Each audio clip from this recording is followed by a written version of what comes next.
Bismillahirrahmanirrahim. Assalamualaikum warahmatullahi wabarakatuh. Alhamdulillahirabbil alamin. Allahumma sholli ala sayyidina Muhammadin wa ala ali sayyidina Muhammad. Yang terhormat kepada dosen pengampu mata kuliah ilmu logika dan teman-teman yang saya cinta dan sayangi. Di sini kami kelompok 6 akan mempresentasikan hasil kerja kelompok kami yang berjudul kategori dan macam-macamnya.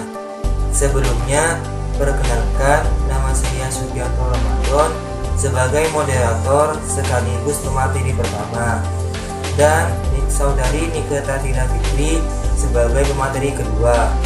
Langsung saja saya akan menjelaskan pengertian dari kategori.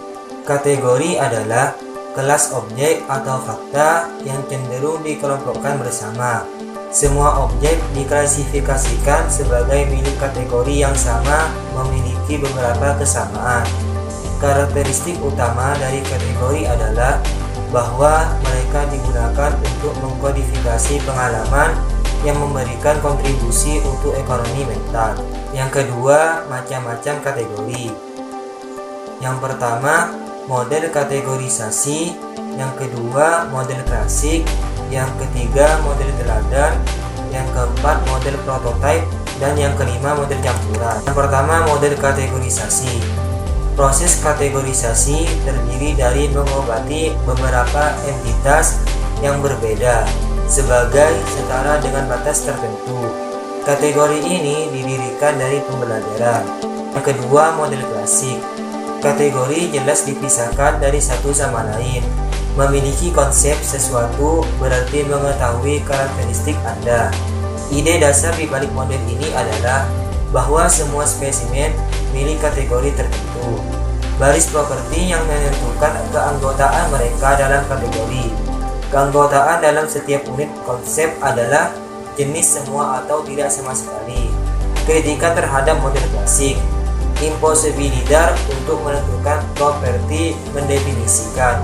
Ada banyak kategori yang tidak memiliki sifat definisi yang jelas seperti kategorisasi. Yang kedua, efek khas.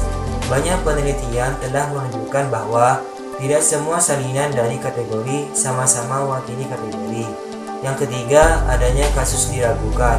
Menurut teori klasik, spesimen harus ditugaskan ke kategori dengan cara yang tepat dan jelas. Tetapi orang memiliki keraguan tentang menetapkan item tertentu ke kategori tertentu. Selanjutnya saya mempersilakan kepada saudari Nike Tatila Fitri untuk mempresentasikan materinya. Terima kasih kepada moderator karena telah mempersilakan saya untuk menjelaskan materi selanjutnya. Sebelumnya, perkenalkan nama saya Nike Tatila Fitri sebagai pemateri kedua. Di sini saya akan melanjutkan dari penjelasan macam-macam kategori. Baik, langsung saja pada penjelasan materinya. Macam-macam kategori yang ketiga yaitu model teladan. Model ini menunjukkan bahwa kategori diwakili oleh sampel tertentu. Dengan kata lain, produksi konsep terdiri dari deskripsi terpisah dari beberapa salinannya. Sampel ini mengandung kasus khusus atau suprakitan. Salah satu kesulitan dengan model teladan ini yaitu bahwa mereka adalah model yang berbiaya rendah. Yang keempat yaitu model prototipe. Ketika psikolog mulai mempelajari konsep alam, mereka menemukan bahwa ada beberapa salinan dari kategori yang memiliki lebih banyak karakteristik, termasuk kategori mereka daripada yang lain.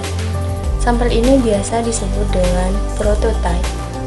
Menurut model ini, ketika mengklasifikasikan sebuah exemplar sebagai milik atau tidak untuk kategori, yang dilakukan adalah membandingkan spesimen dengan prototipe-nya.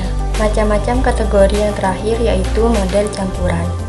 Model campuran telah diusulkan dalam pandangan bukti bahwa subjek percobaan menggunakan sampel, prototipe, dan aturan ketika mereka membentuk kategori.